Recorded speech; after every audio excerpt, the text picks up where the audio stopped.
Hello les amis, c'est Greg d'Atelier Figurines. Et bien dans cette vidéo, je vais te montrer comment j'ai peint ce Lord de Célestan, hein, voilà, avec exclusivement des peintures citadelles. Je tenais vraiment à le faire avec des peintures citadelles, voilà, pour montrer qu'avec toutes les peintures citadelles, on peut s'en sortir. La gamme est assez grande, il n'y a pas de souci. Deux particularités, ce rouge dégradé feu et allez, trois particularités: le rouge dégradé feu, comment dire, les armes avec un métal bleuté, et puis le socle hein, avec ce merveilleux Technicolor Tesseract Glow qui rend super bien. Voilà, ça donne toute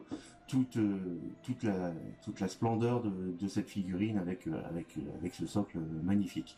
Eh ben écoute, je te propose de regarder cette vidéo où j'ai tout détaillé, hein. C'est peut-être un peu long, mais fais des pauses de temps en temps voilà, pour pas être surchargé d'informations. Et bah écoute, on lance la vidéo, et tout d'abord générique. Allez, générique.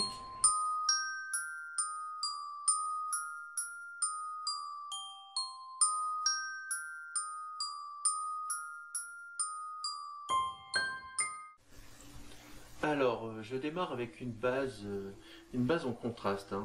J'aime bien utiliser de plus en plus les contrastes, et surtout pour les parties métalliques. Donc là, la base du contraste de la partie métallique dorée, c'est du Sigurd Brown. Voilà, c'est un contraste. Je vais pas vraiment l'utiliser comme on utilise le contraste, hein. Je vais pas faire un brossage derrière pour justement faire un dégradé, mais tu vas voir, ce contraste va bien nous servir pour une base de métal doré. Alors pour les parties métalliques blanches, je fais une base à partir aussi d'un contraste, hein, du Talassar Blue mélangé avec du noir, hein, de la Badon Black, pour justement casser le bleu.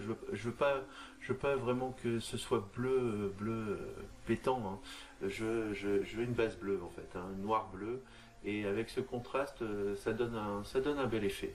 C'est vraiment un test que j'ai fait à ce niveau-là, et franchement, c'est très très sympa. Je vous le conseille.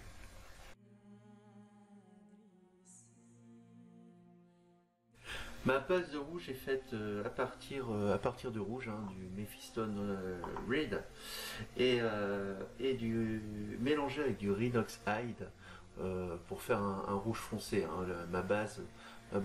Est rouge foncé, et je vais venir faire forcément les éclaircies au fur et à mesure. Donc tu vois, on a un marron très très rouge comme base de couleur. Comme on est sur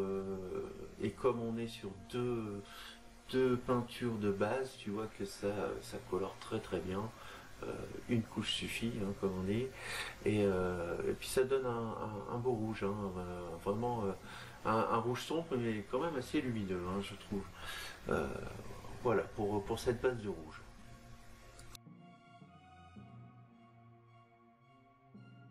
Alors, je viens peindre cette banderole, hein. J'ai longtemps hésité, tu vois, elle est un peu, un peu mise à l'écart. Je viens quand même faire une base en Sigurd Brown, hein, en contraste, pour pouvoir la faire avec un effet métallique. Euh, voilà, ça sera peut-être pas du doré pur, mais ce sera du bronze peut-être. Bon voilà, toutes mes bases sont faites, donc j'attaque les lumières de la couleur rouge.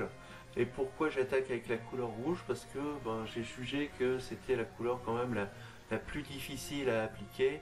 Donc je voulais ne pas avoir de peinture aux alentours qui était terminée pour pas les polluer.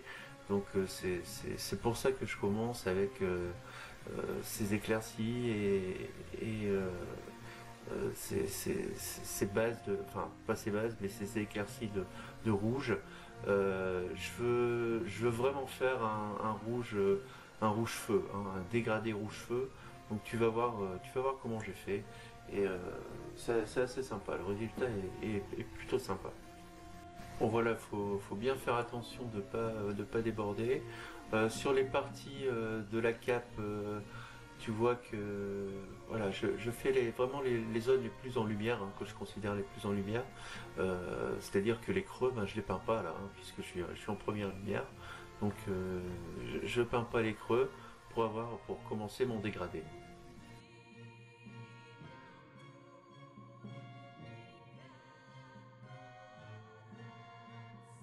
Ma seconde lumière, ouais voilà, on va accélérer un peu.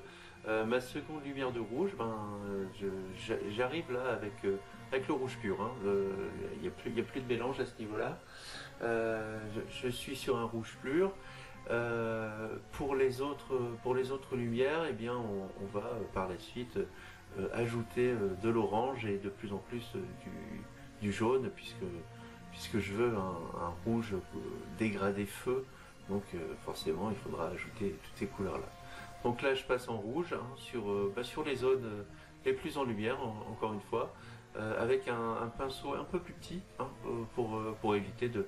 bah, enfin, pas pour éviter, pour justement faire des surfaces plus petites euh, et ainsi faire le dégradé en, en éclaircissant la couleur, mais aussi en rétrécissant la surface d'application. Donc voilà, la troisième lumière, ben, je viens rajouter de la couleur orange, hein, un Risa Rust à la couleur rouge pour justement faire ce dégradé de couleur rouge qui tire vers l'orange puis vers le jaune, puisque je voulais un dégradé couleur feu. Donc il faut vraiment que j'aille de plus en plus vers la couleur jaune. Donc je passe par le orange. On voit que déjà que le dégradé se prononce, hein. Euh, je viens peindre avec des surfaces de plus en plus petites, tu vois. Même sur les grosses surfaces du haut, je, au fur et à mesure pour mon dégradé, je fais des surfaces de plus en plus petites.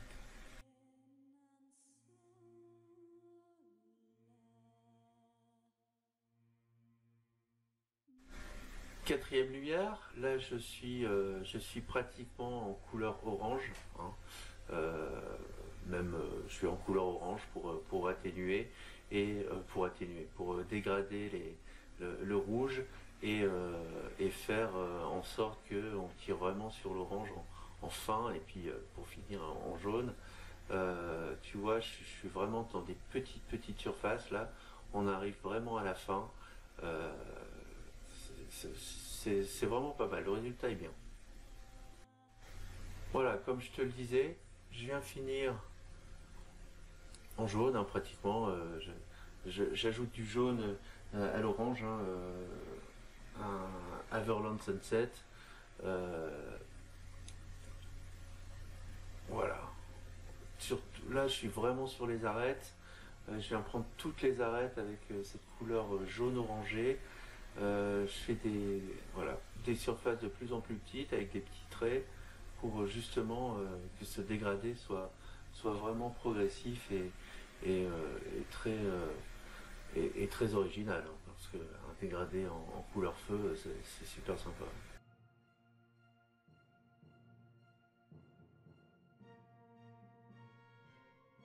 Et on finit avec du jaune pur, hein, voilà, des petites touches. Là, on est sur la petite touche finale, voilà.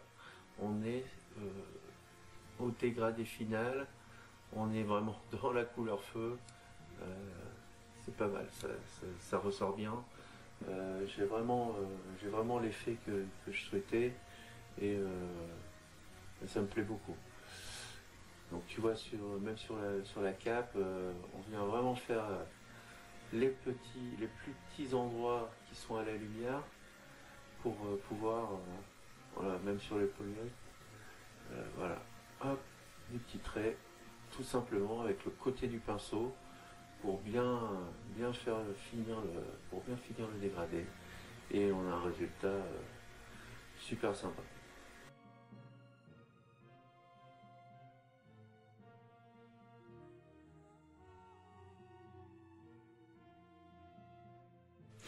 Donc tu vois, le dégradé feu est vraiment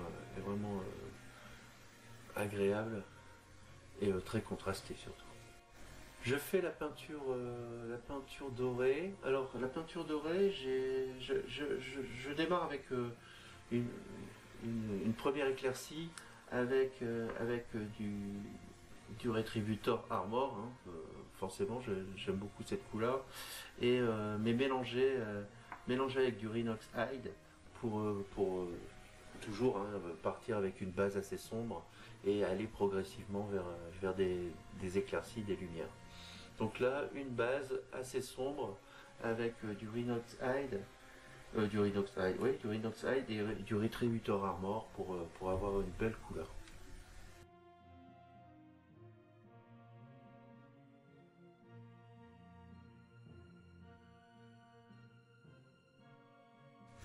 Deuxième éclaircie, eh bien je viens mettre du Retributor Armor, là, Retributor Armor pur, hein, là j'ai pas d'intermédiaire à ce niveau-là, voilà, avec des plus petites surfaces, toujours la même technique, des plus petites surfaces au fur et à mesure, et les surfaces que tu considères, ou que je considère le plus à la lumière. Là j'ai choisi une lumière zénithale, hein, donc je pars avec une lumière qui vient du dessus. Donc toutes les parties qui sont les plus au-dessus, je viens les éclaircir au fur et à mesure et je touche plus aux autres en fait. Hein. Les autres sont dans l'ombre, donc on n'y touche plus. Bien évidemment, tout ce qui est au-dessus, tout ce qui est à plat et au-dessus de la figurine sera le plus en lumière. Donc là, forcément, on va éclaircir de plus en plus ces parties-là.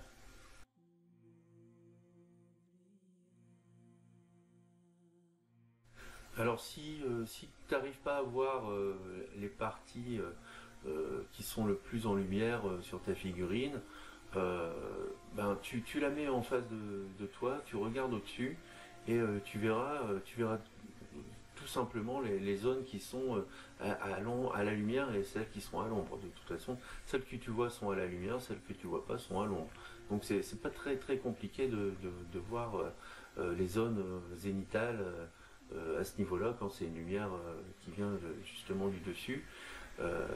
Et bien sûr, au niveau des parties basses, on va avoir voilà, des petits éclats, hein, forcément, puisque on est à part celles-ci, voilà, à part celles-ci qui sont quand même orientées vers la lumière du haut.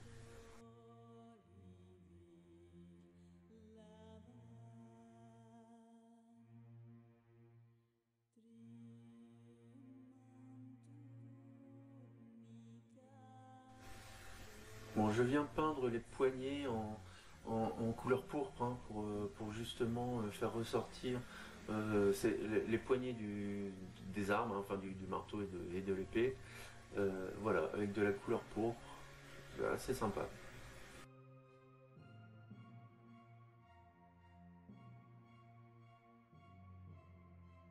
Je commence les parties dites métal blanc hein, avec de la couleur argentée, hein, de la couleur de l'Iron Breaker, mélangé avec du noir quand même. Hein. Je veux toujours une base assez sombre, mélangé avec du noir et un peu de bleu. Là j'ai pris le bleu que j'avais, hein, le Talassar Blue qui est très bien et qui fait partie de la base de toute façon. Donc autant repartir sur ces couleurs là. Voilà, je fais un brossage, un premier brossage, hein, pour voir vraiment toutes les zones qui sont en saillie. Tu vois, je brosse vraiment que le dessus de l'épée. Le dessous, j'y touche même pas, parce que le dessous sera à l'ombre, donc je n'y touche pas. Je n'y touche pas du tout. Et je fais bien le tour de toutes les parties qui sont, enfin, que j'avais prévues en couleur métal blanc. Tu vois le bout de la cape là avec ces sortes de poils. Euh, je rigole parce que je connais pas le terme alors voilà.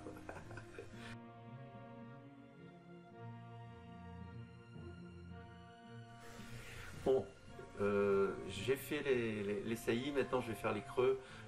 Tous les creux je le fais avec du shad. Hein.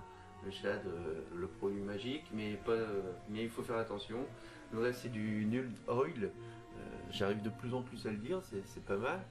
Et voilà, où il faut faire attention en fait, c'est de bien mettre le shad dans les creux où on veut qu'il soit en fait, hein. On vient pas badigeonner, on vient pas balancer la peinture n'importe où et advienne qui pourra, ça tombera dans les creux ou pas. Euh, oui, ça tombera dans les creux, il n'y a pas de souci, mais si tu fais ça, si tu badigeonnes, si tu envoies la sauce, ça va te faire des taches sur tes parties en saillie, ça va être le terme dégueulasse, voilà, ça va être dégueulasse. Donc fais bien les creux et prends aussi un pinceau un peu plus large, hein, pour justement avoir une bonne réserve, hein. S'il est trop fin, tu n'auras pas assez de peinture, ça va pas combler les creux, hein. Donc prends un pinceau un peu plus large, voilà. Là je pense que je suis sur un numéro 1, ou ouais, je suis sur un numéro 1. Pour les petites zones que je dois faire, c'est pas mal, hein. Si je pars en dessous, j'aurai pas assez de quantité de peinture pour combler les creux. Donc bien sûr, hein, je viens faire toutes les parties profondes en fait, hein, avec cette couleur là pour bien les délimiter et puis renforcer aussi le contraste, hein, parce que je suis déjà sur une base très foncée avec le Sigurd Brown et là c'est noir, hein, donc on renforce encore plus pardon, le contraste à tous les niveaux là, hein, mais vraiment les parties les plus reculées sont noires. Tu vois, même les parties creuses qui font le manche du marteau ou de l'épée, on vient mettre voilà, ça enfin, ce shad pour renforcer le contraste. Et je termine bien évidemment sur le marteau où il faut forcément contraster toute la structure du marteau. Voilà, je laisse sécher, hein, faut laisser sécher un peu de temps quand même, hein, au moins 1 heure, comme ça on est tranquille.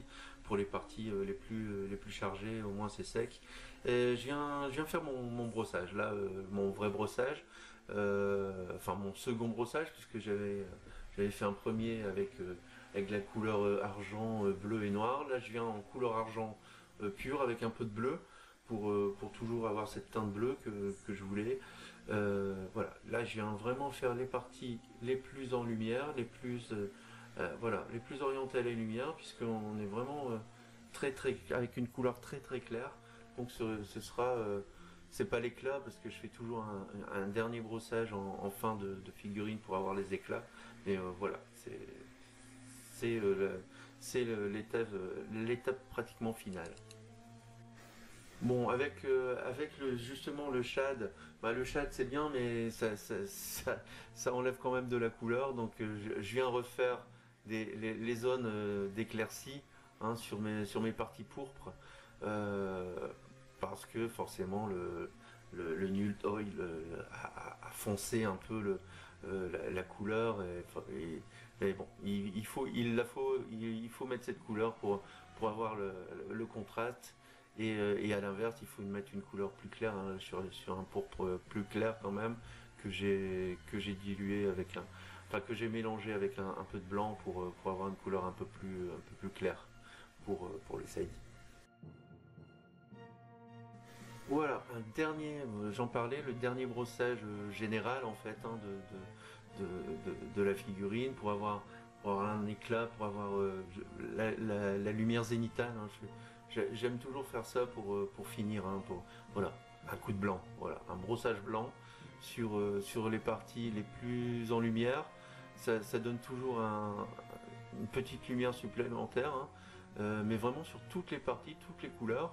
Ça va ajouter un éclat, ça va ajouter l'effet en fait zénithal, hein, de toute la figurine. Voilà, toutes les parties hautes, toutes les parties les plus orientées à la lumière, petit brossage blanc. euh, Ça se voit pas énormément, mais dans l'aspect général, ça renforce l'aspect zénithal de la figurine et le contraste.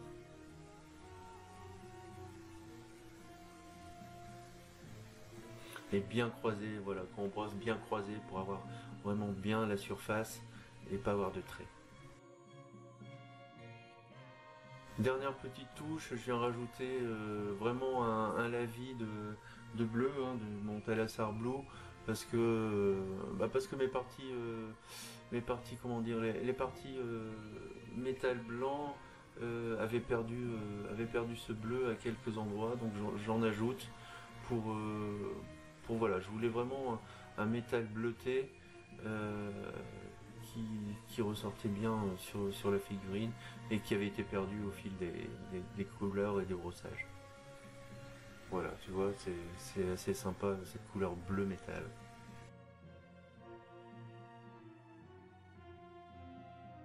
Ben voilà, la figurine est terminée. On a vraiment un super contraste avec un dégradé de rouge feu, des parties métalliques blanches bleutées. Franchement, je suis assez content du résultat.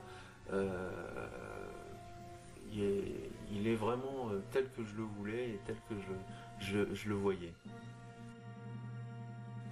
Alors, on va démarrer le socle. Alors, il est en équilibre là, sur deux pierres, ça tombe bien, parce que je vais le faire marcher sur deux pierres au milieu d'une rivière verte gluante. Donc, bon, euh, il va falloir qu'il fasse gaffe de ne pas tomber dedans. Alors, pour commencer mes pierres, hein, je commence avec du noir, hein. Tout simplement, je prends un noir et je peins toutes les parties de base de la pierre en Abaddon Black. Comme ça, j'ai une bonne base pour ma pierre.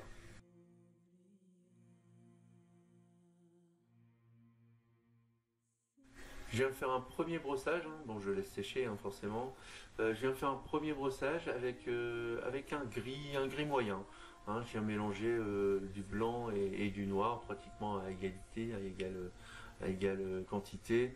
Voilà, ça fait un gris pierre, hein, voilà. Euh, pour le premier brossage, c'est pas mal.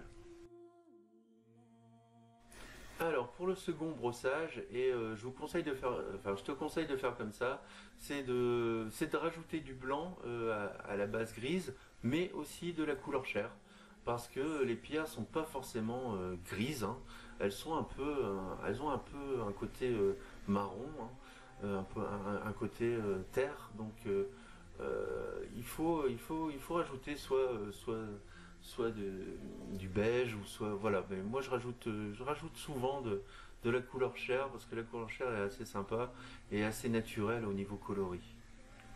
Voilà, comme tu peux le voir, voilà, on a une pierre un peu plus réaliste.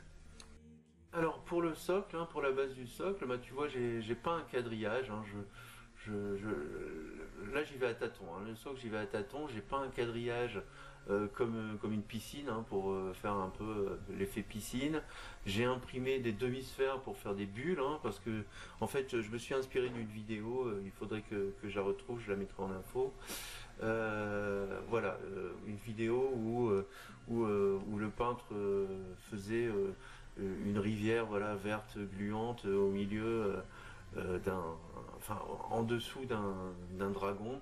Donc voilà, je me suis vraiment inspiré de ça. J'ai trouvé cette vidéo géniale. Donc voilà, j'ai fait des petites bulles. Voilà, j'ai posé ma base. On va voir ce que ça donne, hein. Je vais commencer. Voilà, je peins les bulles en jaune parce que je veux qu'elles ressortent de cette rivière verte. Donc voilà, j'ai fait mes préparatifs et maintenant, voilà, je mets la peinture Technicolor, hein, du Tesseract Glow. Euh, voilà, on peut charger parce que vraiment la texture de cette peinture n'est pas vraiment liquide, elle est plutôt entre liquide et gluante. Donc vous voyez, enfin, voilà, je charge vraiment avec un gros pinceau, j'y vais franco et ça coule pas, quoi. C'est une surface plane, hein, donc ça reste bien dessus. J'étais assez impressionné de cette matière qui tient, voilà, toute seule sur une surface plane. C'est assez impressionnant et on voit que l'effet et immédiat et assez, enfin, assez sympa, même très sympa. Hein. Voilà, j'en mets bien partout, avec une grosse quantité. La vidéo que j'avais vue, ben, euh, il renversait ça avec un gobelet, quoi, carrément, sur la surface, sur le socle. Donc bon, j'avais pas trop peur que ça coule, parce qu'il arrivait à renverser ça avec un gobelet sur la surface. C'était assez impressionnant. Donc voilà, faut charger, hein, faut bien charger. Ça va prendre du temps à sécher, mais il faut charger pour avoir l'effet mouillé, quoi. Je viens faire des petits points blancs, hein, parce que bah, je vais refaire une deuxième couche, hein, de couleur verte. L'effet, ouais, voilà, l'effet des mini-vagues est pas extraordinaire. Je viens essayer de le refaire par-dessus. Voilà. Je refais par-dessus, mais sans trop d'espoir quand même. Je pense pas que l'effet va être. L'effet que je voulais va être. Voilà, va ressortir comme je le voulais. Mais bon, je le fais quand même. Et, euh, et on verra que, bon, ben, au final, j'avais raison. Ça va pas ressortir. Donc voilà, je l'ai fait, mais c'est pas nécessaire, faut pas le faire. Alors pour ma dernière coulée, je viens mélanger ce verre Technicol, avec du jaune. Hein. J'ai pris voilà, un jaune citron, pour bien éclaircir ce jaune. On le voit tout de suite, hein, que ça éclaircit bien. On n'est pas plus du tout dans la même teinte, mais ça fait justement un effet, comment dire, un effet encore plus gluant, et puis ça donne des nuances à ce vert qui est assez foncé, hein, au final quand ça sèche. Donc faut un peu l'éclaircir sur la deuxième couche, et tu verras que au final j'ai fait une troisième couche, enfin des troisièmes coulées pour finir avec pratiquement du jaune pur. Bon voilà, on voit bien l'effet. Voilà, on est vert foncé, vert jaune clair. Euh, c'est sympa. Voilà, ça n'a pas bien filmé, donc je vous montre le résultat. J'ai fait couler du jaune pratiquement, hein, sur les bulles. Au final, ben, ça donne un super effet, et puis voilà, ça suit très bien avec le contraste que j'avais fait au départ. On a du vert, je voulais du vert, et là j'ai eu du vert, quoi. Euh, bon, moi je la trouve très bien, cette figurine. Voilà, tu vois que cette figurine est quand même accessible, hein. Il y a un peu de technique, mais voilà, j'ai essayé de faire au maximum des choses accessibles, que tu puisses reproduire chez toi. Tu regardes la vidéo, tu mets pause, tu peins, et voilà, tu peux le faire au fur et à mesure. J'espère que cette vidéo t'a plu. Si elle t'a plu, ben, tu mets un pouce en haut. N'oublie pas de t'abonner, hein, pour avoir les nouvelles vidéos que je tournerai d'ici quelques jours. Hein. J'essaie, bon là j'ai eu un petit décalage, mais j'essaie d'en faire une toutes les semaines, avec des sujets techniques, ou alors avec comme là, avec une explication de peinture de figurines. Eh bien, on se retrouve dans de nouvelles aventures. Toutes les peintures que j'ai utilisées sont en descriptif en dessous. Tu peux regarder. Tous les liens y sont. Comme ça, tu peux avoir toutes les peintures pour faire cette figurine ou d'autres figurines avec le même thème. Allez, bonne peinture, à bientôt, et puis soyez heureux.